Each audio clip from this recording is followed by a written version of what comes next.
In this lesson, we're going to conclude with our analysis of Hewlett-Packard as a public company comparable, and I'm going to show you where to pull the historical and projected income statement information.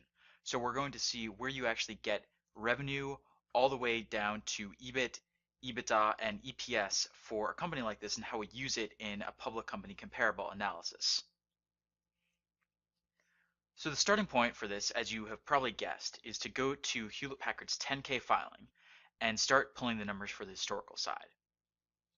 So I'm going to go to the 10K, I'm going to go down to where they have the links, go to financial statements, and then go to statement of earnings, income statement. See they have the years here arranged 2009, 2008, 2007. We're going to take the 2009 number right here. So 114,522. For cost of goods sold, we want to include cost of products, services, and financing interest. The reason is because financing interest is clearly associated with financing income right up here. So we're going to include these three items in our list for cost of goods sold. So 56,503 plus 30,695 plus 326. Now for operating expenses, we can include basically everything that is not those items. So they sum up total operating expenses right here, but the problem is they're actually including cost of products and cost of services in their number for that. So what we want to do is just take this 104,416 number for total operating expenses and actually subtract cost of goods sold here, because this will give us the remainder. So this will give us everything except for financing interest, cost of services, and cost of products. And we get R&D, SG&A, amortization, restructuring, and so on. For operating income, we just take our revenue, subtract cost of goods sold, and operating expenses right here. Then for interest and other income, it's just negative 721, as we can see right here.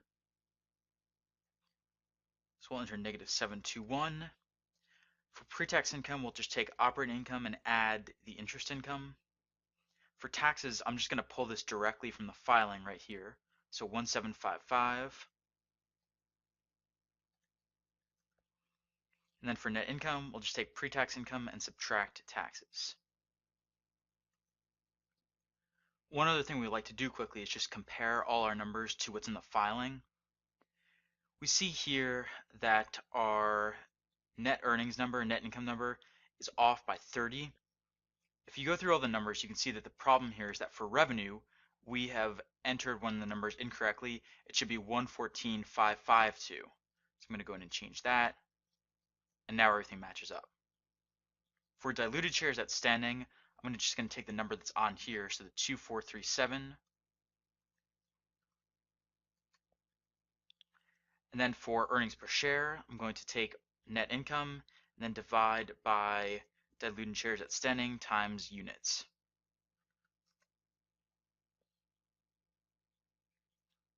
So we have all that information. Now for the one-time and non-cash charges, so for these, I'm going to get most of these from the cash flow statement. So I'm going to scroll down in the filing. Depreciation and amortization is listed right here, so is stock-based comp and a bunch of other items actually. So we'll start with D&A, which is 4773. Stock-based comp, 635. Restructuring charges, you can see right here, 640.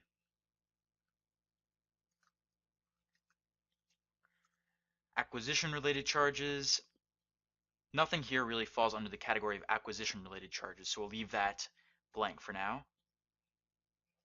These provisions for doubtful accounts and inventory, these are not add-backs because these are just kind of standard items that almost all companies have. If you look at them, you can see they're staying relatively consistent from year to year as well. So we're not going to be adding any of these back. In-process R&D, very small charge here, just 7, but we'll add that back. We're not going to bother with any of these deferred taxes or tax items here. And the reason is because these are not affecting EBITDA. These only affect net income. we're only focused here on adding back items that are actually going to impact operating income. And none of these items do that because operating income, EBIT, EBITDA all come from before taxes are figured in. So I'll say 0 for other charges and then add these up. The other thing we want to do is quickly go back to the income statement here and make sure there's nothing else we've forgotten about or anything that's not listed there. So amortization of purchased intangibles, this should be included within depreciation and amortization, so we're not going to add it back twice here. Acquisition related charges, it's not clear what this is, but just to be on the safe side, we're going to go back in and actually add this back. So 242 for acquisition related charges. And it looks like other than that, everything here that needs to be added back has been added back. So in-process R&D, restructuring, amortizations included in D&A, and so on. So now let's go in and make the calculation. So for EBITDA, we're going to take our operating income and then add our total add backs right here. For EBIT, we're going to take our operating income and add back everything except for depreciation and amortization.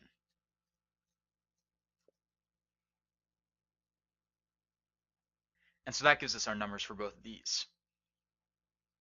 Now on the projection side, what you normally do here is go into equity research. So you pick the appropriate equity research report for a company and you pull the numbers directly from that.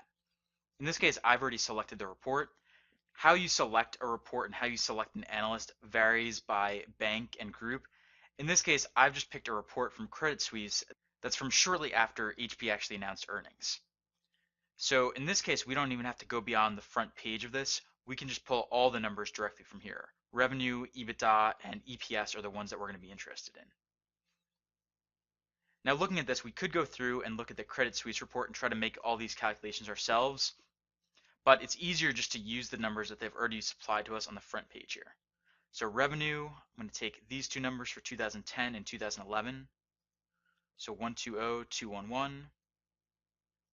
And then 124,860.1. For EPS, I'm going to take these adjusted numbers, 433 and 484. EBIT we're not going to worry about because we will not be using it in the valuation. We're going to be focused on EBITDA. So we're going to take 18,992.1 and then 2372.2. So we have all these numbers in place. Now, if you've been observing very carefully, you can see that actually our earnings per share number for 2009 and also our EBITDA number for 2009 does not quite match what theirs are right here. And the reason for that is because we're counting items here differently. Specifically, they're adding back amortization of intangibles on the income statement, EBITDA, and also adding it back for EPS calculations right here. We're leaving it in. The reason I'm leaving it in is because we're just looking at standard EPS here. We're not trying to remove one-time charges. And then for EBITDA, I think they're actually doing this incorrectly because normally amortization of intangibles is included in depreciation and amortization. So that's why we're leaving it in. I don't know exactly why they're adding it back, but we're going to go with our numbers for the historical year, for 2009 here. So with that, we now have enough information to start filling in all we need for our public company comparable analysis, at least for Hewlett-Packard. So now you should have a better idea of how to go through the filings and how to pull information on revenue, earnings per share, EBIT, EBITDA, and then how to use equity research to get the projected numbers and make assumptions about what the company will look like in the future. As you can see, this is a fairly time-consuming process to actually go through and do this for every company. So I'm not going to show you the rest of them because it only gets more time-consuming from here on out. I did this as an example to show you how you would actually do it at a bank. But after this, I want to focus on the concepts and what the metrics and multiples actually mean.